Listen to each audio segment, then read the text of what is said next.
रानी बहू, बेटा मेरे बहुत दर्द हो रहा है, मुझे दवाई दे दो। सासू माँ रोते हुए मुझसे कह रही थी और मैं बस अपने हाथ में पकड़े हुए 5,000 रुपये देख रही थी। यही 5,000 जो हर महीने मेरी सास की दवाइयों के लिए मेरे पति मयंक बेंगलोर से भेजते थे। मेरे पति की मेहनत की कमाई। शुरुआत में तो मैंने वो पैसे सही जगह लगाए, दवा लाकर ठीक से सास को देती रही। लेकिन फिर एक दिन न जाने क्या हुआ, मेरे दिल में एक अजीब सी आवाज़ आई कि कब तक मैं दूसरों के लिए कुर्बानियाँ देती रहूंगी? क्या मेरी अपनी कोई ज़िंदगी नहीं? और बस उसी दिन जैसे दिल का कोई ताला खुल गया। मैंने तय कर लिया कि अब ये पैसे मेरी मर्ज़ी से ही खर्च होंगे। सबसे पहले मैंने वो 5,000 एक नए सूट पर खर्च कर दिए। रंग ऐसा था जो मुझे बहुत ज़्यादा पसंद था और जो मैं कब से लेना चाहती थी, पर सास की दवाइयों के बजट की वजह से वो कभी फिट ही नहीं बैठता था। एक दिन जब मैं शॉपिंग करके घर लौटी तो अंदर से बहुत खुश थी। एक पल के लिए भी मेरे दिल में कोई पछतावा नहीं था। उल्टा जब भाभी देवरानी, जिन्हें मैं भाभी कहती थी, उन्होंने मुझसे कहा कि तुमने मम्मी जी की दवा के पैसे दिए थे, तो मैंने हंसते हुए कह दिया, अरे भाभी, कुछ दिन मम्मी अगर दवा नहीं लेंगी तो क्या हो जाएगा? वैसे भी बंदा कभी कभी अपने लिए भी तो जीता है ना। और इस बात पर भाभी वो चुपचाप थी, लेकिन जब भी मेरे साथ थी उन्होंने उस बात में मेरा साथ दिया। फिर कुछ दिन ऐसे ही निकल गए। मैं हर महीने पैसे अपने हिसाब से खर्च करने लगी। सास को बहुत तकलीफ होती थी, उनकी तबीयत बिगड़ती रहती, पर मैं बहाना बना देती कि मम्मी आज दवा नहीं मिली है या डॉक्टर ने बोला है कि आपके लिए अब आराम ज़्यादा ज़रूरी है। एक दिन जब मैं बाजार से लौट रही थी, हाथ में 2-3 शॉपिंग बैग थे, नए कपड़े, कॉस्मेटिक, कुछ सामान। रास्ते में मुझे एक फ़कीर मिला। मैंने सोचा कि चलो थोड़े से पैसे उसे दे दूं, पर जैसे ही मैंने पैसे आगे बढ़ाए, उसने वो पैसे मेरे ही मुंह पर मार दिए और मुझसे गुस्से में बोला, जा घर जा, तेरा अंजाम अब बहुत नज़दीक है। मैं तो ये देखकर बिल्कुल सुन रह गई, दिल जैसे कांप गया। डर के मारे मैं तेज कदमों से घर पहुंची और सीधा सास के कमरे में गई। लेकिन वहाँ वो बिल्कुल बेसुध पड़ी हुई थी। उनकी सांसें भी अब थम चुकी थी, पर असली ज़मीन तो मेरे पैरों तले से तब निकली जब मुझे समझ आया कि मैंने क्या किया है। और उन्हीं पलों में वापस लौट गई जब मैंने सब बातें भूलकर अपनी मर्जी करनी शुरू कर दी थी। भाभी उस दिन मेरे साथ मार्केट गई थी, लेकिन कुछ खाने पीने की चीज़ें लेने की जगह वो मुझे सीधा पार्लर ले गई। वहाँ जाकर हमने फेशियल करवाया, मेहंदी लगवाई, पेडिक्योर मैनिक्योर करवाया। उस वक्त तो सब कुछ इतना अच्छा लग रहा था कि जैसे मैं किसी और ही दुनिया में हूँ। वापसी में मैंने भाभी से पूछा, भाभी बताइए कैसी लग रही हूँ मैं? तो उन्होंने मुस्कुराकर कहा, बहुत अच्छी लग रही हो, ऐसा लग रहा है जैसे कोई फिल्म की हीरोइन हो। और मैंने खुद को देखना चाहा, फिर सामने शीशे में अपना चेहरा गौर से देखा तो सच में ऐसा ही लगा। पहली बार मैंने खुद को संवारा है, पहली बार किसी ने मेरी तारीफ की थी और मुझे लगा कि मैं भी कुछ हूँ। न जाने क्यों उस वक्त मम्मी की कर्राहट, उनकी आंखों की मिन्नतें, सब जैसे मेरे दिमाग से बिल्कुल मिट गई थी। दिन बीते, हफ्ते बीत गए। अब वो 5,000 रुपये मेरे लिए किसी जिम्मेदारी के नहीं बल्कि एक आज़ादी के बन चुके थे। जब भी मेरे पास पैसे आते तो मैं कोई ना कोई चीज़ ज़रूर लेती। भाई यानी मेरे देवर, जिनको मैं भाई का दर्जा देती थी, उनके लिए एक नई शर्ट, भाभी के लिए सैंडल और खुद के लिए कुछ नया। कभी नई लिपस्टिक, कभी जूती, कभी परफ्यूम। मगर मम्मी की तबीयत जब कभी कभी सच में बिगड़ जाती थी, तब वो चुपचाप कमरे में एक कोने में बेबसी बैठी रहती, शायद दर्द में, शायद उम्मीद में। फिर एक दिन उन्होंने बहुत मुश्किल से हिम्मत जुटाकर मुझसे कहा कि रानी बहू, मुझे दवाई तो ला दो, दर्द बहुत बढ़ गया है। मैंने उनकी बात सुनी पर अनसुनी ज़रूर कर दी। भाभी मुझसे बोली, तुमने सुना मम्मी क्या कह रही हैं? और मैंने बस कांधे उचकाकर कह दिया, अरे ठीक हो जाएंगी, थोड़ा सह भी लेंगी तो क्या हो जाएगा। सच बताऊं तो अब उनकी आवाज़ ही मुझे भारी लगने लगी थी। जब भी वो दर्द से कर्राती तो मैं अपना कमरा बंद कर लेती।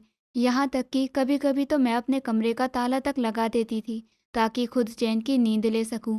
और उसके बाद बाहर निकलती तो हर चीज़ अपनी सी लगती। खुद पर खर्च किए गए नए कपड़े, महंगी लिपस्टिक, भाभी के साथ खाया गया पिज़्ज़ा, भाई की शाबाशी, इन सब के बीच मम्मी की बिगड़ती हालत का मुझे ज़रा भी ख्याल नहीं आता था। मार्केट की भीड़ में भी मैं हल्के हल्के कदमों से चलती थी, जैसे ज़मीन मेरे नीचे नरम हो गई हो, जैसे अब मैं किसी बोझ से आज़ाद हो चुकी हूँ। आज एक नया ब्रांड लॉन्च हुआ था जिसका इंतज़ार मैं पिछले हफ्ते से कर रही थी। भाभी मेरे साथ थी। हम दोनों का प्लान था कि जैसे ही दुकान खुलेगी तो सबसे पहले हम ही वहां पहुंचेंगे। सड़क के किनारे गाड़ियां तेजी से निकल रही थी और हमारी नजरें हर दुकान की तरफ घूम रही थी।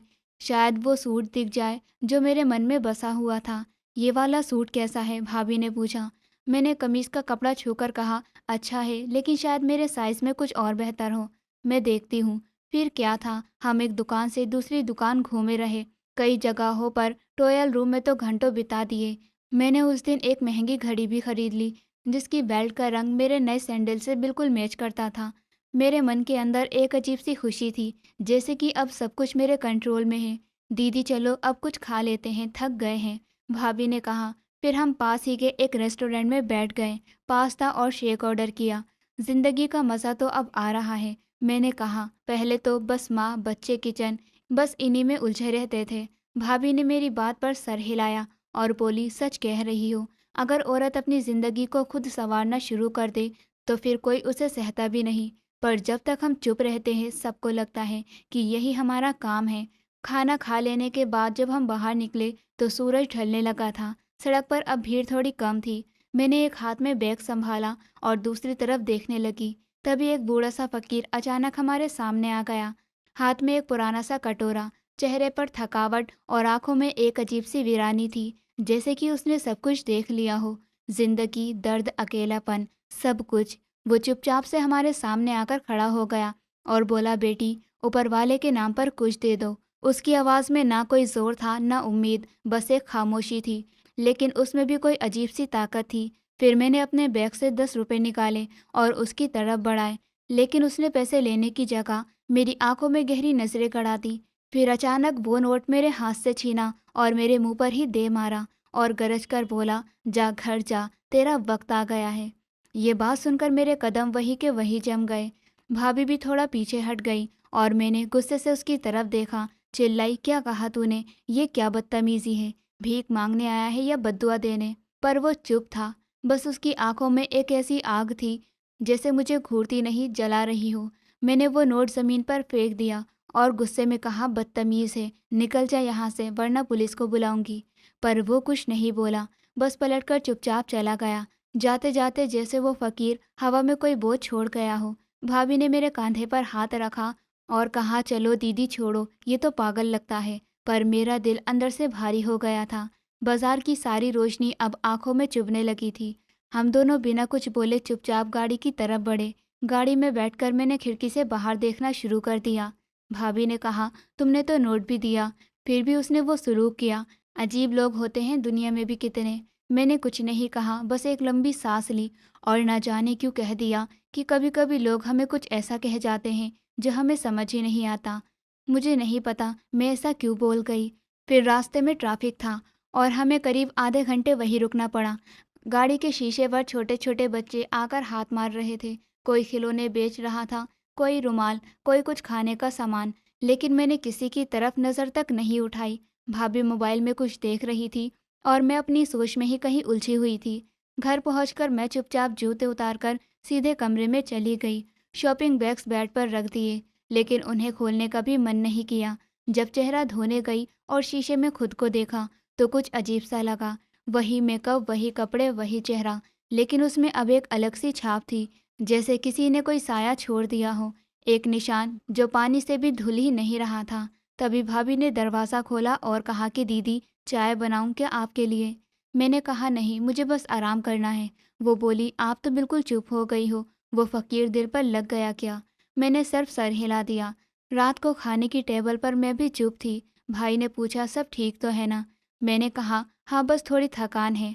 मम्मी के कमरे में से कोई आवाज़ नहीं आ रही थी। दरवाज़ा बंद था। भाभी ने कहा कि आज दिन भर मम्मी की आवाज़ नहीं आई, ना कुछ मांगा ना दवा की बात की।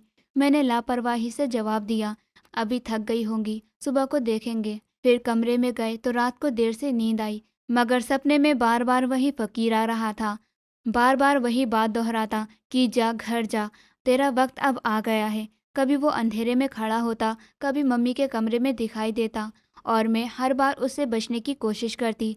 सुबह आँख खुली तो पूरा शरीर पसीने से भीगा हुआ था। कुछ दिन तक सब कुछ आम जैसा चलता रहा, लेकिन मेरे अंदर अजीब सी बेचैनी रहने लगी थी। बाजार जाते वक्त अब हर बार मुझे वही चेहरा याद आता। कोई भी फकीर दिखता तो दिल तेजी से धड़कने लगता। कई बार मैंने भाभी से पूछा कि वो फकीर तुम्हें कभी पहले दिखा था क्या? तो उन्होंने कहा नहीं दीदी, न पहले कभी देखा न बाद में। एक बार तो मैंने उस जगह जाकर उसे ढूंढने की कोशिश भी करी। हर गली हर मोड़ पर देखा, लेकिन वो कहीं नहीं मिला, जैसे जमीन में समा गया हो। वहीं बैठे कुछ दूसरे फकीरों से भी पूछा कि क्या यहाँ कोई बूढ़ा लंबी दाढ़ी वाला फकीर बैठता है? तो एक औरत ने कहा नहीं बहन, यहाँ ऐसा कोई फकीर नहीं आता। और मैं चुपचाप वापस लौट आई। लेकिन मुझे महसूस हो चुका था कि कुछ था जो अब मेरे साथ लिपट गया है, जैसे कोई साया, जैसे कोई खामोश खबर जो अब पूरी तरह से खुली नहीं है। और मुझे तब तक अंदाज़ा नहीं था कि वो एक बात जो उसने कही थी वो सब शब्द नहीं थे, बल्कि किसी बड़े हिसाब की शुरुआत थी। उस दिन जब मैं घर लौटी और दरवाज़ा खोला तो अंदर एक अजीब सा सन्नाटा था। ऐसा सन्नाटा जो आम तो बिल्कुल नहीं लगता था। ना तो भाभी की आवाज़, मम्मी की कुछ कर्राहट, भाई की बातें, कुछ न कुछ सुनाई देता ही था। लेकिन उस दिन हर चीज़ थमी हुई थी। मैंने बैग सोफे पर रखा, जूते उतारे और पानी लेने के लिए किचन की तरफ बढ़ी, लेकिन वहीं रुक गई। किचन के दरवाजे पर भाई खड़ा था, चेहरा उतरा हुआ, आंखें नम। उसने मेरी तरफ देखा लेकिन कुछ नहीं बोला।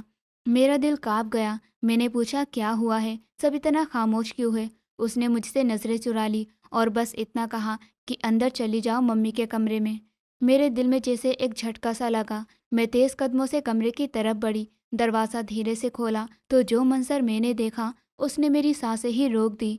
मम्मी चारपाई पर बिल्कुल शांत लेटी हुई थी, चेहरा एकदम सुकून भरा, लेकिन आंखें हमेशा के लिए बंद। उनके पैरों की तरफ मेरा पति मयंक बैठा हुआ था, झुका हुआ, और आंखों से लगातार आंसू बह रहे थे। वो बेंगलोर से अचानक लौट आया था, बिना कोई मैसेज, बिना बताए, और अब मेरे सामने था, एक लाश और एक खामोश इल्ज़ाम। मैं दहलीज पर ही रुक गई, दिल की धड़कनें तेज हो गई। पति ने सर उठाया, हमारी नजरें मिली और फिर झुक गई। तुम तो आ गई हो, उसने कहा, जैसे उसके अंदर कुछ टूट गया हो। ये सब कब हुआ? मैंने बहुत मुश्किल से पूछा। कल रात, तन्हा, दवा के बिना, वो सब इतना ही बोला और मैं खामोश खड़ी रही। भाभी भी कमरे में दाखिल हुई। उन्होंने मम्मी के हाथों पर चादर ठीक की।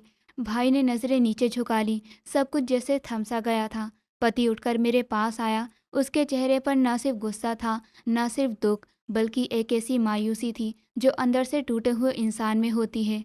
वो बोला, रानी, तुम्हारे पास वक्त था, पैसे भी थे, सब कुछ था, बस एक चीज़ नहीं थी, ज़मीर। मैंने कुछ कहने की कोशिश की, लेकिन जुबान साथ नहीं दे रही थी। मत कहो कुछ, उसने हाथ उठाया। सब कुछ साफ है, मुझे कुछ सुनाने की ज़रूरत नहीं है।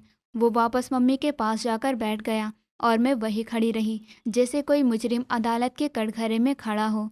भाई ने धीरे से कहा, अंतिम संस्कार का इंतज़ाम हो गया है, सामान मंगाया जा रहा है। पति ने बस सर हिलाया। मैं बाहर निकल गई और लॉबी में आकर बैठ गई। कुछ लम्हे गुजरे तो भाभी भी आई। दीदी, आप चाहे तो थोड़ा सा पानी पी लो। मैंने इनकार में सर हिला दिया। भाभी ने धीमे से कहा, काश एक बार आप मम्मी के कमरे में झांक लेती, वो कई दिन से आपका इंतज़ार कर रही थी। शाम को जब अंतिम संस्कार हुआ तो मोहल्ले की सारी औरतें आ गईं। हर कोई मम्मी की तारीफ कर रहा था। कोई कह रहा था बहुत अच्छी औरत थी, कोई कहता सबके लिए रोज़ प्रार्थना किया करती थी और सबकी मदद करती थी।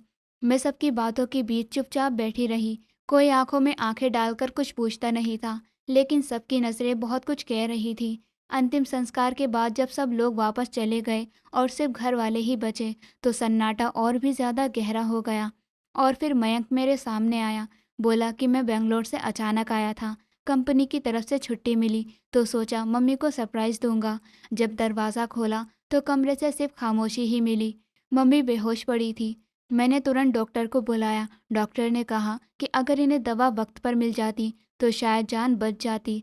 सब सुन रही थी पर चुप थी, बिल्कुल सुन। मैं सिर्फ इतना ही कह पाई कि मैंने ऐसा नहीं चाहा था कि ऐसा कुछ हो जाए। मेरी आवाज़ काँप गई। कमरे में एक पल के लिए सन्नाटा छा गया। मेरी सांसें तेज हो गई, दिल जोर जोर से धड़कने लगा। पति मेरे बिल्कुल सामने खड़ा था। उसकी बंद आंखें, लाल चेहरा, सख्त व्यवहार, और हाथ कांप रहे थे। उसके होठ खुले और जो शब्द निकले वो सीधे जाकर मेरे दिल में उतर गए। उसने कहा, मैंने जो पैसा अपनी माँ के लिए भेजा था तुमने वो खुद पर लुटा दिया।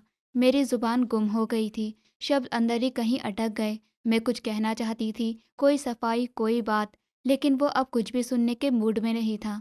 मयंक की आवाज़ में अब वो नरमी नहीं थी जो कभी मेरे लिए हुआ करती थी।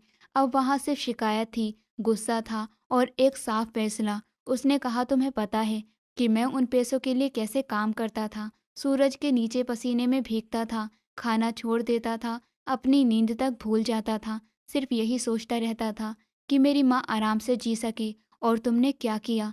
उसने आगे बढ़कर हाथ में पड़ी माँ की पुरानी नुस्खों वाली फाइल उठाई और मेरी तरफ उछाल दी। कहा, देखो, हर महीने की दवा लिखी थी इसमें, डॉक्टर की पर्चियाँ, उनकी रिपोर्ट। क्या तुमने कभी ये सब देखने की ज़रूरत भी समझी? मैंने नीचे झुककर वो फाइल उठाई। कागज़ हर जगह बिखर गए थे। एक में माँ की बीमारी की डिटेल थी, एक में हर महीने भेजे गए पैसों की तारीख थी और एक में उनकी आखिरी दवा की रसीद थी जो कई महीने पुरानी थी। उसने कांपती आवाज में कहा, मेरी माँ मरती रही और तुमने जूते, पर्स, मेकअप ये सब खरीद लिया। मैंने सोचा कि इतना ही कह सकी तो वो बोला, तुमने बस सोचा, तुम्हें सोचने का वक्त कब मिला? तुम तो बाजारों में, पार्लर में तस्वीरें खिंचवाने में लगी हुई थी। तुमने कभी ये नहीं सोचा कि मेरी माँ अकेली है, दर्द में है, तड़प रही है, मर रही है। उसकी बात पर मैंने हिम्मत जुटाकर कहा, बस एक मौका दो प्लीज। उसने हाथ उठाकर मेरी बात बीच में ही रोक दी। बोला, मौका? वो भी तुम्हें? वो तो दिया था, हर महीने मौका दिया, हर बार पैसा भेजकर तुम पर भरोसा किया मैंने। अब कुछ बाकी नहीं बचा। तुम सिर्फ मेरी पत्नी नहीं, मेरी माँ की कातिल भी हो, और कातिल मेरे घर की इज्जत कभी नहीं हो सकती। ये कहते हुए उसने मेरी तरफ देखा नहीं। उसकी नजरें फर्श पर थी, लेकिन उसकी आवाज़ सीधा मेरे सीने को चीरती जा रही थी। भाई कमरे के दरवाजे पर खड़ा हुआ था, भाभी पीछे थी। कोई कुछ नहीं बोल रहा था और बस चुप्पी थी, और उस चुप्पी में मैं बिल्कुल अकेली थी। उनकी खामोशी ही मेरे खिलाफ सबसे बड़ा सबूत बन गई। मुझे लग रहा था कि जैसे चारों तरफ से दीवारें मुझे घेर रही हैं। सांस लेना मुश्किल होता जा रहा था। तभी उसने कहा, अपने कपड़े और सामान ले लो और अभी के अभी यहाँ से निकल जाओ। मैंने दिल को थामे बोला, कहाँ जाऊंगी मैं? उसने कहा, ये मुझे नहीं पता, लेकिन जहाँ जाना हो जाओ, मेरे दरवाजे पर अब दोबारा मत आना। मैं धीरे धीरे इधर उधर देखने लगी। कुछ लम्हे पहले तक जिस घर में मैं एक पत्नी थी, एक बहू थी, एक मालकिन थी, अब उसी घर में एक अजनबी बन चुकी थी। मैंने चुपचाप अलमारी खोली, दो जोड़ी कपड़े निकाले और एक छोटा सा बैग तैयार किया। अपने गहने वहीं छोड़ दिए। दिल किया उससे पूछूं कि क्या मैं इन्हें ले जाऊं, लेकिन फिर सोचा, इज्जत बचानी है तो खामोशी ही बेहतर है। जब मैं बैग लेकर कमरे से बाहर निकली तो दरवाजे पर खड़ा मेरा पति मयंक खुद एक तरफ हट गया। बोला कि दरवाज़ा खुद बंद करना, मुझे तुम्हारी शक्ल दोबारा नहीं देखनी। मैंने भाभी की तरफ देखा, उनकी आंखों में थोड़ी नरमी और तरस था, लेकिन उसने कुछ नहीं कहा। राहुल भैया ने नजरें चुरा ली, किसी ने भी कुछ नहीं कहा। दरवाज़ा खोलते वक्त बाहर की दुनिया मेरे लिए अजनबी सी लगने लगी। सूरज ढल रहा था, लेकिन मेरे लिए रोशनी खत्म हो चुकी थी।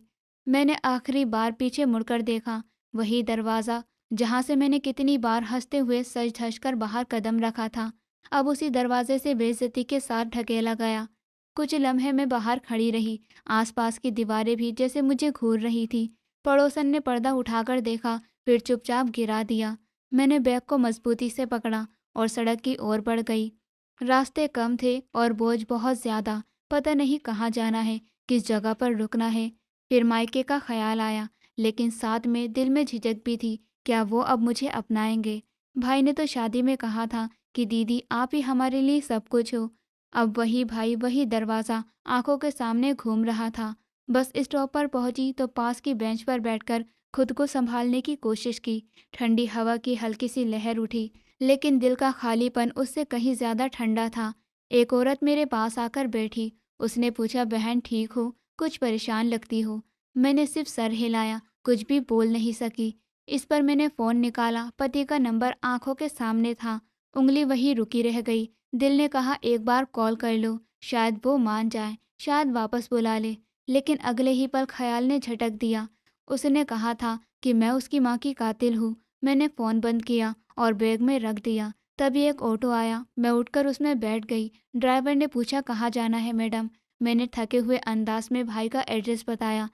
ड्राइवर ने फिर कुछ नहीं पूछा, गाड़ी चल पड़ी। मेरे साथ सिर्फ बैग था और अंदर एक खालीपन। एक सवाल जो बार बार मेरे दिमाग में घूम रहा था, क्या ये मेरे ही किए का अंजाम है ये जो अब मुकद्दर बन चुका है। जैसे ही मैंने गली में कदम रखा तो बचपन की आवाज़ें कानों में गूंजने लगी। वही दीवारें, वही दरवाज़ा, जहाँ कभी मम्मी मुझे गोद में लेकर बालों में तेल लगाया करती थी।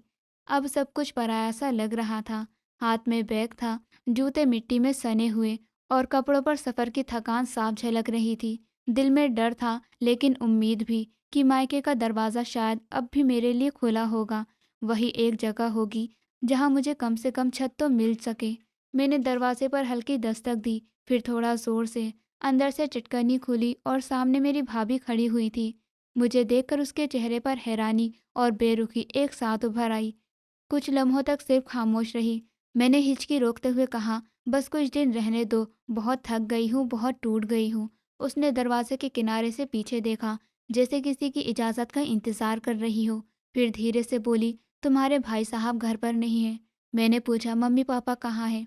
मैं अंदर झांकने की कोशिश करने लगी। भाभी बोली, मम्मी मंदिर गई हैं और पापा मोहल्ले में बैठे होंगे। लेकिन तुम पहले ये बताओ, आई क्यों हो? उसका सवाल सुनकर जैसे ज़मीन हिल गई। मैं कुछ सफाई देने की कोशिश में बोली, बस हालात ठीक नहीं हैं, पति ने छोड़ दिया है। उसने मेरी बात पूरी होने से पहले ही कह दिया, और अब तुम्हें हमारे घर की ज़रूरत है। मेरी आंखों से आंसू बहने लगे। मैंने टूटते हुए कहा, मैंने तुम लोगों के लिए क्या कुछ नहीं किया। भाई के लिए दुकान ली, तुम्हें गिफ्ट से दिए, हर बार अपनी खुशी कुर्बान की। वो आगे होकर बोली, हाँ सब किया, लेकिन वो तुम्हारे पति के पैसे थे ना। तुमने जो दिया वो अपने दिल से नहीं, उसकी जेब से दिया था, और कोई एहसान नहीं किया। मेरी पलकें झुक गई, अंदर से जैसे कोई रिश्ता टूटकर गिर गया हो। मैं धीमी आवाज़ में उनसे बोली, बस कुछ दिन की बात है, फिर मैं कोई नौकरी ढूंढ लूँगी, कोई काम पकड़ लूँगी। बस अभी एक छत चाहिए। इस लम्हे दरवाजे के अंदर से एक आवाज़ आई, कौन आया है? ये मेरे छोटे भाई की आवाज़ थी। मैंने तुरंत पुकारा, भाई मैं हूँ तुम्हारी दीदी। वो दरवाजे तक आया, मुझे देखा और माथे पर बल गिराए खड़ा रहा। बोला, तुम?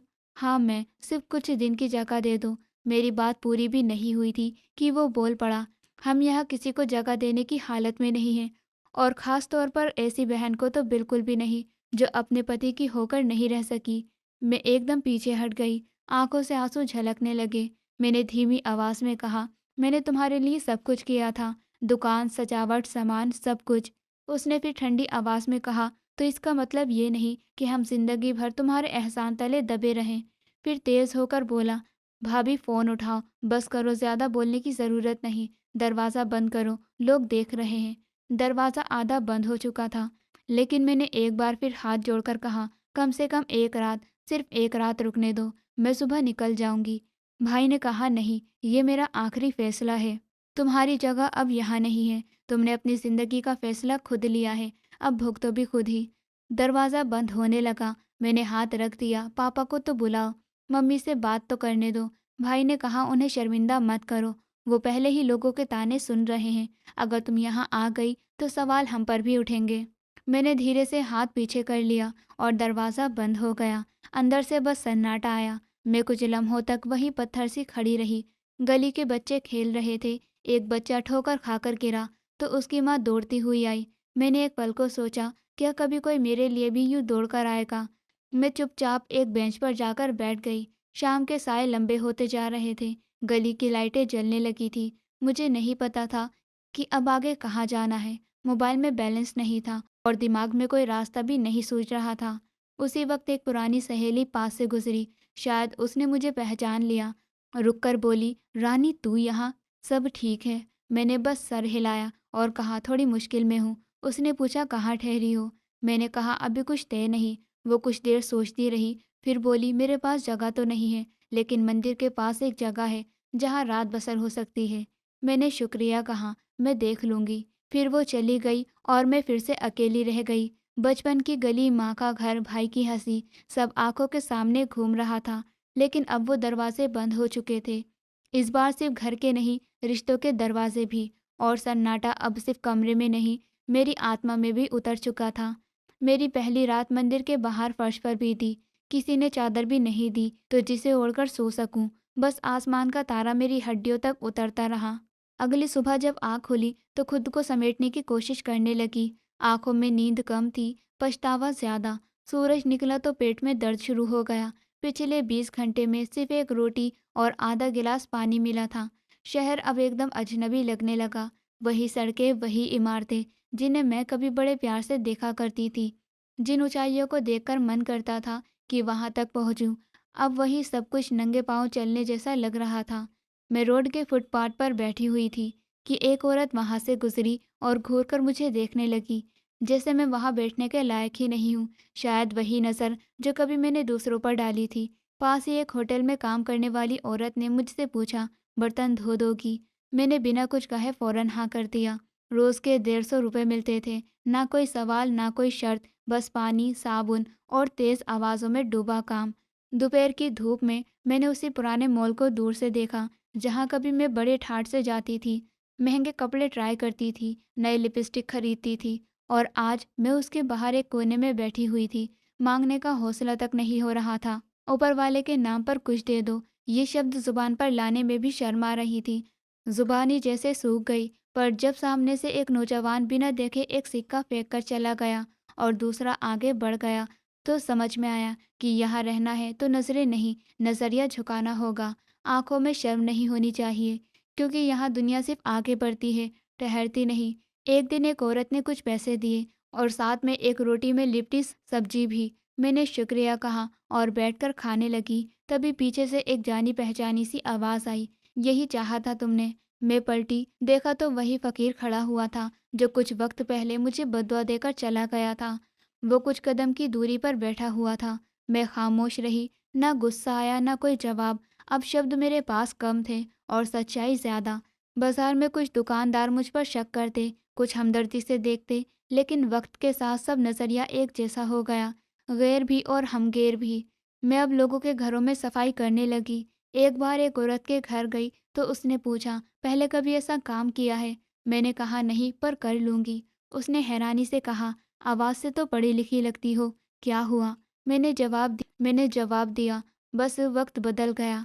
कचरे के ढेर से कभी खाली बोतलें उठाती, कभी किसी के बचे हुए खाने से दो निवाले निकालती। एक दिन एक छोटा सा बच्चा पास आया, मेरी हालत देखकर मासूमियत से बोला, आप यहाँ क्यों बैठी हो? आप तो किसी स्कूल की मैडम जैसी लगती हो। मैंने मुस्कुराने की कोशिश की, लेकिन आंखें नम हो गईं। मैंने कहा, बेटा, सब कुछ बदल जाता है। कभी हम खुद बदल जाते हैं, कभी वक्त हमें बदल देता है।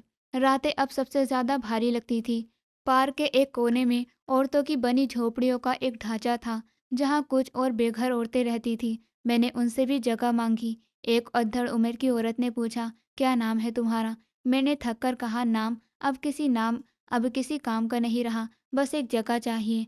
उसने कहा, यहाँ सबका एक बीता हुआ कल है, पर अब हम सिर्फ हाल में जीते हैं। कुछ हफ्ते गुजर गए, जिस्म कमजोर होने लगा था, हाथों में छाले पड़ गए थे, चेहरे से वो रौनक अब चली गई जो कभी शीशे में देखकर मुस्कुराहट से दी जाती थी। अब दिन झाड़ू पकड़ते बीते, कभी होटल के बाहर सफाई, कभी किसी दुकान के सामने। एक दिन जब मैं एक दुकान के बाहर सफाई कर रही थी, तभी एक चेहरा सामने से गुजरा और मेरा दिल जोर से धड़क गया। वो मेरा भाई था। उसे देखकर मेरे कदम रुक गए, आवाज़ हलक में ही दब गई। मैंने धीरे से पुकारा, भाई। उसने मुड़कर देखा, आंखें कुछ लम्हों के लिए रुकी रही, फिर वो बिना कुछ बोले आगे बढ़ गया, जैसे कुछ सुना ही ना हो। मेरे हाथ से झाड़ू वहीं गिर गई। वो मंजर बहुत कुछ कह गया। अब मैं सच में अकेली थी। रिश्ते, ताल्लुक, उम्मीद सब पीछे छूट चुके थे। सुबह रोज की तरह बाजार के एक कोने में जा बैठी, वही जहाँ दुकानों की सफाई के बाद थोड़ी देर के लिए धूप सेकने की जगह मिलती है। हाथों में अब कभी कमजोरी या शायद वो यकीन ही खत्म हो चुका था। कुछ दिनों से काम भी कम मिलने लगा था। दुकानदार अब पुराने चेहरे रखना चाहते थे और मैं उनके लिए नए में शामिल थी। भले ही चेहरा अब सीधा साधा ना रह गया हो, पर थक चुका था। हर दोपहर सड़क पर गाड़ियों का शोर थमता नहीं था और मैं वही अपनी जगह पर बैठी थी, सोच रही थी कि शाम तक कुछ जमा हो जाए तो एक रोटी मिल जाएगी। थोड़ी ही देर बाद एक चमचमाती गाड़ी पर मेरी नज़र पड़ी। वो गाड़ी महंगी थी, उन्हीं गाड़ियों में से जिनको मैं पहले से पार्किंग में खड़े होकर नज़र भरकर देखा करती थी। वो गाड़ी मेरे पास आकर धीरे से रुकी। मैं जो अक्सर गाड़ी रुकते ही थोड़ा करीब जाकर हाथ फैला देती थी, इस बार भी उसी उम्मीद में कुछ कदम आगे बढ़ी। गाड़ी का शीशा नीचे हुआ और वो लम्हा जैसे सांस थामे हुए था, क्योंकि सामने ड्राइविंग सीट पर जो चेहरा था वो मेरे दिल की गहराई तक पहचाना हुआ था। वो मेरा पति था, मयंक। आंखों के पास हल्की झुर्रियाँ, चेहरे पर कुछ थकान, लेकिन वही आंखें, वही चेहरा। वक्त जैसे एक पल को थम गया हो। मेरी नज़रें खुद ब खुद नीचे झुक गई, आंखों से आंसू बहने लगे। मैंने कांपती हुई आवाज़ में हाथ जोड़कर कहा, मुझे माफ़ कर दो मयंक, मैं सब कुछ खो चुकी हूँ। उसने मुझे कुछ लम्हों तक बहुत गौर से देखा, पर कोई जज्बात का तूफान नहीं था, ना गुस्सा ना हैरानी, सिर्फ एक गहरी थकी हुई खामोशी थी। उसने शीशा पूरी तरह नीचे कर दिया, कुछ लम्हे खामोश रहा, फिर सीधे बोला, चलो आओ घर चलें। मैं सुन नहीं सकी, कानों को जैसे धोखा सा लगा। मैंने फिर से पूछा, क्या? तो उसने दोबारा से कहा, आओ घर चलें। मेरी टांगों में जैसे जान नहीं रही। वही पास बैठे एक फकीर ने कहा, जब नसीब दरवाज़ा खोल रहा है तो पीछे मत हट। मैं लड़खड़ाते कदमों से गाड़ी के दरवाजे तक पहुंची। ड्राइविंग सीट से वो खुद निकला और पिछला दरवाज़ा खोल दिया। मैं चुपचाप बैठ गई, जैसे कोई गुमसुम मुजरिम हो। रास्ते भर न उसने कुछ कहा, न मैंने। सिर्फ गाड़ी की हल्की सी गड़गड़ाहट और मेरे दिल की धड़कन सुनाई देती रही। घर वही था, दरवाज़ा वही, दीवारें भी वही, लेकिन इस बार अंदर कदम रखते हुए एक डर था, एक शर्मिंदगी थी जो पूरे वजूद में लिपटी हुई थी। अंदर दाखिल हुए तो सब कुछ खामोश था। भाभी और भाई घर पर नहीं थे, सिर्फ वो और मैं। उसने धीरे से कहा, कमरा अब भी वही है। मैं सर झुकाए अंदर चली गई। सब कुछ वैसा ही था जैसा मैं छोड़कर गई थी। बिस्तर के कोने पर मम्मी की तस्वीर रखी थी। मैंने नज़रें झुका ली और वही चुपचाप बैठ गई। कुछ ही देर बाद वो कमरे में आया, एक थाली में खाना रखा और बस इतना बोला, इसे खा लो, तुम्हें ज़रूरत है। कांपते हाथों से मैंने खाने की तरफ हाथ बढ़ाया, लेकिन आंखें धुंधला गई, मैं कुछ देख ही नहीं पा रही थी। उसने कहा, मैंने सोचा था कि मैं तुम्हें कभी दोबारा नहीं देखूंगा, लेकिन आज जब तुम सामने आई तो लगा कि शायद तुम्हें अब और सज़ा की ज़रूरत नहीं है। इस पर मैं मुश्किल से बोली, मुझे तो सज़ा हर दिन मिली है, सड़कों पर, लोगों की नज़रों में, भूख में, नींद में, बेबसी में। वो कुछ पल चुप रहा, फिर वो बोला, मैं नहीं जानता कि तुम क्यों आई हो या कैसे ज़िंदा रही, लेकिन इतना जानता हूँ कि अगर कोई इंसान इतना नीचे गिरकर भी माफ़ी मांग ले, शायद उसे दोबारा जीने का हक मिलना चाहिए। कमरे में उस पर खामोशी छा गई थी। खाना ठंडा हो रहा था, लेकिन मेरे अंदर अब कुछ पिघलने लगा था। रात को मैंने ज़मीन पर बिस्तर बिछाया, लेकिन उसने कहा, बेड पर सो जाओ, मैं सोफे पर हूँ। मैंने कहा, नहीं, मैं यही ठीक हूँ। वो बोला, ये कोई एहसान नहीं, बस तुम्हें इंसान समझकर कह रहा हूँ। मेरी आंखों से आंसू बहने लगे। ना कोई शिकायत थी, ना कोई इल्ज़ाम, बस एक शुक्र का एहसास था। पूरी रात मुझे नींद नहीं आई। छत को घूरते हुए बस सोचती रही कि क्या ये दोबारा लौटना मेरी निजात है या एक नई मुश्किल की शुरुआत। लेकिन एक बात तय थी कि ये वही जगह थी जहाँ से मैं भटकी थी, और शायद अब मुझे खुद को दोबारा से साबित करना होगा, शब्दों से नहीं, बल्कि वक्त से। सुबह आँख खुली तो चुपके से बाहर गई, हाथ मुंह धोए और फिर आकर माँ जी की तस्वीर के सामने बैठ गई। माफ़ी मांगने लगी, आप जहाँ भी हो, जैसी भी हो, मेरी नादानी, मेरी गलतियाँ, मेरी खुदगर्जी, सबके लिए माफ़ कर दो। मेरे पीछे खड़े पति ने बस इतना कहा, अब इन बातों से कुछ नहीं होगा, अब वक्त को बदलना है। मैंने सर हिलाया। मैं खामोश थी, लेकिन पहली बार दिल में उम्मीद का एक नन्हा सा दिया जल उठा। अब मैं वक्त पर उठने लगी, दिन सलीके से गुजारने लगी और शाम में अपने रंग में ढल जाती। मैं घर में तो थी, पर दिल के किसी कोने में अब भी खुद को एक मेहमान जैसी ही महसूस करती थी। वही बिस्तर, वही चादर, वही पर्दे, सब वही था, पर अब हमारे बीच एक ऐसी खामोशी थी जो कुछ बोले बिना भी सब कुछ कह जाती थी। पति अब जल्दी घर नहीं आता था। पहले तो काम के बाद सीधा घर आ जाता था, पर अब अक्सर देर से आता। कभी कभी मोबाइल बजता तो वो एक कोने में जाकर बात करता। मैं कुछ नहीं पूछती, ना वो कुछ बताता। एक दिन मैंने हल्के से पूछा, खाने में क्या बनाऊं? उसने सरसरी सी आवाज़ में कहा, जो दिल करे। पहले तो यही वो चीज़ें थी जिनके लिए वो खुद कहा करता था, लेकिन अब वो सब उसके लिए आम सा हो गया था। मैं कई बार उसकी पसंद का खाना बनाकर उसका इंतज़ार करती, पर वो आकर बस 2 निवाले खाकर उठ जाता। घर में एक कमरा खाली था, जो कभी हमने बच्चों के लिए सोचा था। मैं अक्सर उस कमरे के दरवाजे के सामने बैठकर सोचती, क्या सच में मेरे नसीब में अब कुछ भी नहीं है? कुछ महीने यूं ही गुजर गए। एक दिन वो घर आया, उसके चेहरे पर अजीब सा सुकून था।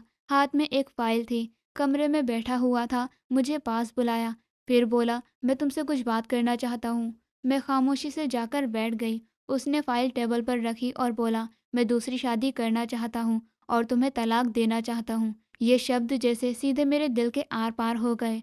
मैंने कोई सवाल नहीं किया, बस आंखों में आंसू भर आए और अंदर एक गहराई तक सन्नाटा उतर गया। वो बोला, ये फैसला आसान नहीं है, पर तुम जानती हो हमें औलाद नहीं हुई और मैं बाप बनना चाहता हूँ। मैंने सिर्फ सर हिलाया, मगर कुछ बोल नहीं पाई।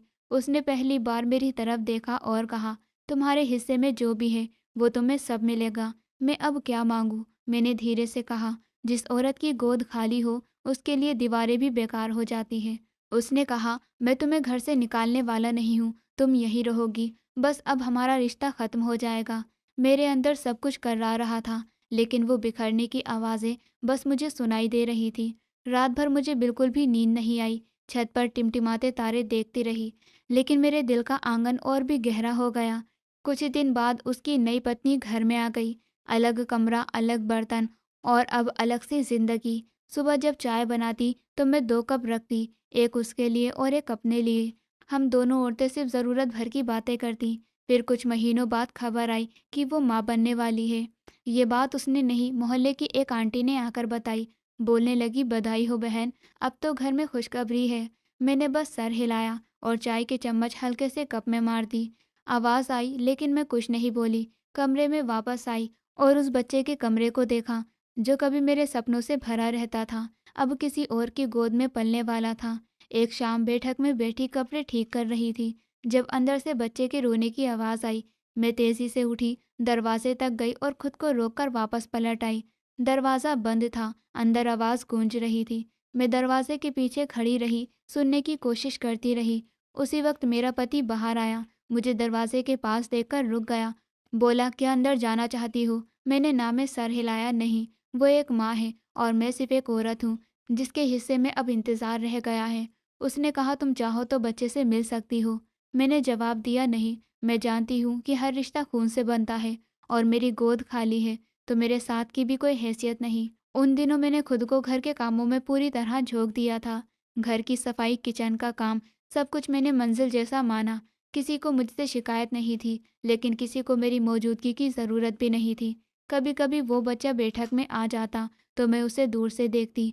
वो मेरी तरफ देखकर हंसने लगता और मैं भी हल्का सा मुस्कुरा देती, बस पास नहीं जाती। एक दिन वो मेरे पास आया और मेरी उंगली पकड़ ली। उसकी हथेली की गर्मी मेरे दिल के अंदर उतर गई। एक पल को ऐसा लगा कि जैसे अंदर कुछ रोशन हो गया हो। तभी मेरे पति ने जोर से कहा, उसे अंदर ले जाओ, लेकर आओगी तो गिर जाओगी। मैंने झुककर उसे पकड़ लिया। पहली बार एक वजूद मेरी बाहों में था, लेकिन वो रिश्ता मेरा नहीं था, सिर्फ एक लम्हा था जो गुजर गया। कमरे में आकर अलमारी पर रखी मम्मी जी की तस्वीर को देखा। दिल ही दिल में कहा, देखा ना मम्मी, तुम्हारे दर्द को जो मैंने नज़रअंदाज किया था, आज वही दर्द मेरे पास लौट आया है, किसी और शक्ल में। रात को जब सब सो गए, मैं बैठक में जाकर आसमान की तरफ देखने लगी। शायद अब मेरी खामोशी मुकम्मल हो चुकी थी। दुनिया ने मुझे माफ़ नहीं किया, लेकिन वक्त ने मुझे आईना ज़रूर दिखा दिया। सुबह की शुरुआत हमेशा एक जैसी होती, दरवाजे के बाहर अखबार वाला, किचन में चाय की खुशबू और बैठक में झाड़ू की आवाज़। घर चल रहा था, लेकिन जैसे कोई मशीन हो जो हर रोज़ एक ही जगह पर घूमती रहती है। मैं और वो एक ही छत के नीचे रहते थे, लेकिन जैसे दो अजनबी जो सिर्फ वक्त का हिसाब पूरा करने को साथ थे। वो नाश्ता करता, अखबार पढ़ता, फ़ोन पर ऑफिस की बातें करता और फिर ऑफिस चला जाता। वापसी पर सिर्फ हेलो की एक छोटी सी बात होती और बस। हमारे बीच अब कोई सवाल नहीं होता, ना कोई जवाब, बस एक खामोशी थी जिसे दोनों चुपचाप बर्दाश्त कर रहे थे। और उस पर झाड़ू के साथ साथ मेरी सांसें भी रुक गई। दीवार की उस पुरानी जगह पर मोटी गहरी लकीरें थी, किसी मासूम हाथ की छापें जो कभी घर के उजाले में खिलखिलाकर बनी होगी। शायद तब, जब सपनों की गूंज घर की दीवारों में बसी रहती थी। मैं वहीं बैठ गई। झाड़ू अब एक तरफ गिर चुकी थी। आज सालों बाद पहली बार उन लकीरों को ऐसे देखा, जैसे कोई माँ किसी पुराने खिलौनों को सहलाती है। उन लकीरों में एक भी मेरी नहीं थी और शायद यही सबसे बड़ा सच था। बाहर से गाड़ियों की आवाज़ आ रही थी, चाय वाले की घंटी, दूध वाले की पुकार, बच्चे स्कूल की बस की तरफ दौड़ रहे थे। सब कुछ वैसा ही था, लेकिन मेरा वजूद इन सब के बीच धुन की तरह था, जो थी तो पर किसी को दिखती नहीं थी। उस दिन मैंने खुद को बहुत शांत महसूस किया, न रोने का मन किया, न किसी को कुछ कहने का। बस एक सच्चाई सीने में बैठ गई थी। औरत अगर वक्त रहते खुद को पहचान न सके, तो दुनिया उसे सिर्फ उसकी गलतियों से पहचानती है। उस घर में अब मैं नौकरानी की हैसियत से रहने लगी। शाम को जब वो घर लौटा, मैंने खाना लगाया और उसकी थाली में रोटियां रखते हुए बस एक बात कही, अब और ख्वाहिश नहीं है, ना रिश्ता बदलने की, ना खुद को साबित करने की। जो बीत गया उसे शब्दों में दोहराना अब तकलीफ देता है, और जो बाकी है उसे खामोशी में काटना आसान लगता है। उसने मेरी तरफ देखा, कुछ पल चुप रहा, फिर कहा, शायद अब तुम वही हो गई हो जो कभी शुरुआत में थी, शांत और समझदार। मैंने हल्के से मुस्कुरा दिया। मैंने कहा, नहीं, अब मैं वो हूँ जो सब कुछ खोकर भी जिंदा है, और यही मेरी सबसे बड़ी ताकत है। वो कुछ नहीं बोला, बस उठकर कमरे में चला गया। मैं बैठक में बैठी रही, खिड़की से चांदनी झांक रही थी। दीवार पर वो लकीरें अब धुंधली सी लग रही थी, शायद वक्त ने उन्हें भी थका दिया था। और मैं अब थकी नहीं थी, मैं बस खामोश थी, और खामोशियाँ कभी कभी सबसे ज़्यादा कह जाती है। मैं वही खड़ी रह गई, जैसे किसी ने फिर से मेरे जख्मों को कुरेद दिया हो। उसकी बातें बुरी नहीं थीं, बस वो सच बोल रहा था, वही सच जिसे मैं हर दिन जीती थी। लेकिन जब कोई और उसे कह देता है, तो जैसे अंदर कुछ और टूट जाता है। मैं घर लौटी तो सामने वही बच्चा बैठा था, मेरी सौतन का बेटा, किताबों के ढेर में खोया हुआ। उसने मेरी तरफ देखा, मुस्कुराया और बोला, आज आप मेरे साथ बैठेंगी, मुझे पढ़ना है। मैंने हाँ में सर हिलाया और उसके पास बैठ गई। किताबें खोली, पर आंखों के सामने शब्दों की जगह अपने अधूरे सपनों की परछाइयाँ घूमने लगी। मैं उसे पढ़ा तो रही थी, लेकिन असल में खुद को ही समझा रही थी कि अब मैं उसी घर का हिस्सा हूँ जहाँ हर रिश्ता अधूरा है, हर जगह किसी और की है, और मैं सिर्फ एक साया हूँ जो दीवारों में दिखता तो है लेकिन ठहरता नहीं। कुछ देर बाद बच्चा बोला, अगर मैं अच्छे नंबर लाऊंगा तो आप खुश होंगी ना? मैंने उसके सर पर हाथ फेरा। बहुत खुश हो जाऊंगी बेटा, बहुत। उसके बालों की गर्मी से मेरा ठंडा दिल थोड़ा पिघला। शायद यही मेरा नसीब था, किसी और के बेटे की माँ जैसी बनकर रहना। अपने नाम से नहीं, अपने हक से नहीं, पर शायद उस मासूम के प्यार से। उस रात जब पति घर लौटा, तो मैंने पहली बार खुद से कहा, ये घर मेरा है, चाहे दिलों में जगह ना हो, पर दीवारें तो मेरी मौजूदगी जानती है। मैंने खुद को आईने में देखा, बालों में हल्की सफ़ेदी, आंखों के नीचे थकावट की लकीरें, लेकिन उनमें एक बात अलग थी। अब मैं खुद को सहने लगी थी, ना शिकवा ना शिकायत। अब मैं टूटती नहीं थी, अब मैं झुककर नहीं बैठती थी। अब मैं हर सुबह उठती थी, एक खालीपन को सीने में लेकर, और उसी के साथ चाय बनाती थी। और जब वो बच्चा दौड़कर आता, मेरी चप्पलों के पास बैठ जाता, मुझे देखकर मुस्कुराता, तो लगता कि जैसे कोई रिश्ता जो खून से नहीं बना, फिर भी दिल से जुड़ गया हो। अब वो मुझे बड़ी मम्मा कहने लगा था। न किसी ने सिखाया, न मैंने कभी कहा, बस एक दिन उसने खुद ही बोल दिया, और मेरी आंखों में आंसू आ गए। मैं चौंकी नहीं, रोई भी नहीं, बस सिर पर उसका हाथ फेरा और मुस्कुरा दी। शायद ऊपर वाले ने मेरी गोद तो खाली रखी, लेकिन किसी और की औलाद के जरिए मुझे फिर से जीने की वजह दे दी थी। स्कूल में बच्चों को पढ़ाना अब मेरी रोज़मर्रा की ज़िंदगी बन गया था। हर बच्चा मेरी आंखों में झांकता, मेरी बातें सुनता, कहानियों पर हंसता, और हर शाम में कुछ नया सीख कर लौटती। एक बार स्कूल में एक बच्ची ने पूछा, मैम, आपको कोई दुख नहीं होता, आप तो हमेशा मुस्कुराती हो। मैंने उसकी मासूम आंखों में देखा और धीमे से कहा, दुख तो सबके पास होता है बेटा, लेकिन मुस्कुराना एक हुनर है जो वक्त सिखा देता है। उस दिन मैं खुद को पहली बार समझ सकी थी। मैं अब टूटती नहीं थी, बल्कि मैं सिखाने लगी थी। मयंक अब ज्यादा कुछ नहीं कहता था, न रोकता न पूछता। उसका बेटा मेरे पास ज़्यादा वक्त बिताने लगा था। शायद वो महसूस करने लगा था कि मेरे पास सिर्फ कहानियाँ नहीं, एक ममता भी है, जो बिना दावा किए हर रोज़ उसके लिए प्रार्थना बन जाती है। एक दिन वो बच्चा मेरी गोद में सर रखकर बोला, बड़ी मम्मा, जब मैं बड़ा हो जाऊंगा तो क्या आप मेरे साथ चलोगी? मैंने उसकी मासूमियत आंखों को चूमा और कहा, अगर तेरे दिल में जगह बची होगी तो मैं हमेशा तेरे साथ रहूंगी बेटा। उस रात मैं बहुत देर तक सोई नहीं।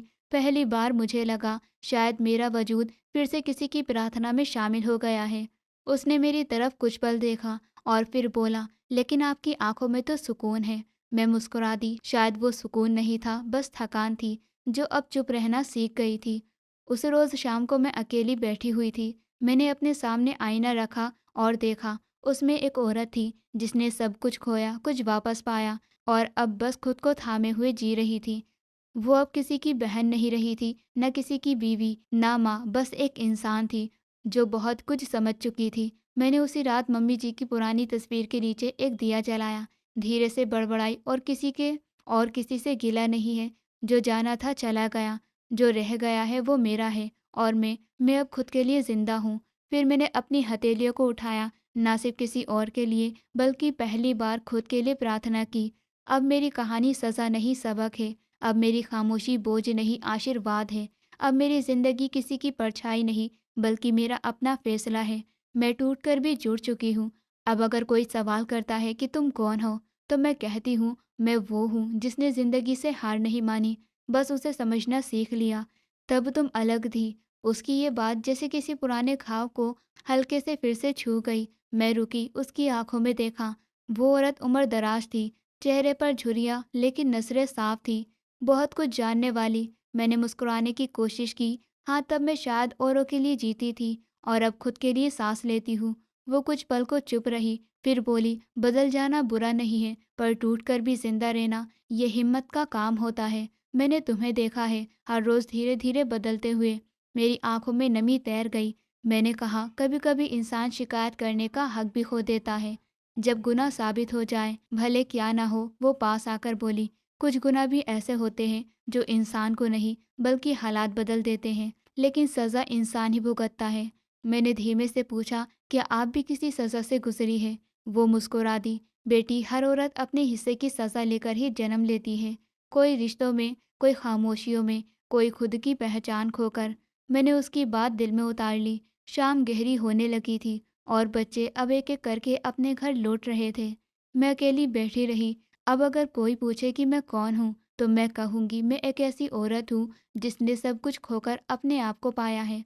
वो रिश्ता ना किसी खून से था, ना कागज़ पर लिखा गया था। वो रिश्ता था गुनाह और तौबा के बीच का, खुदगर्जी और पछतावे के बीच का, और सबसे ज़रूरी, इंसान और ऊपरवाले के बीच का। जिस रात मैंने अपने गुनाहों की चिट्ठी लिखी, जिस लम्हे सोतन के बेटे को सीने से लगाकर मैंने कहानियाँ सुनाई, उसी लम्हे एक बहुत बड़ी दीवार गिर चुकी थी, नफरत की और सबसे ज़्यादा दुख के खिलाफ बनी हुई। अब उस देखी जेल की जिसमें समझ नहीं सकी थी।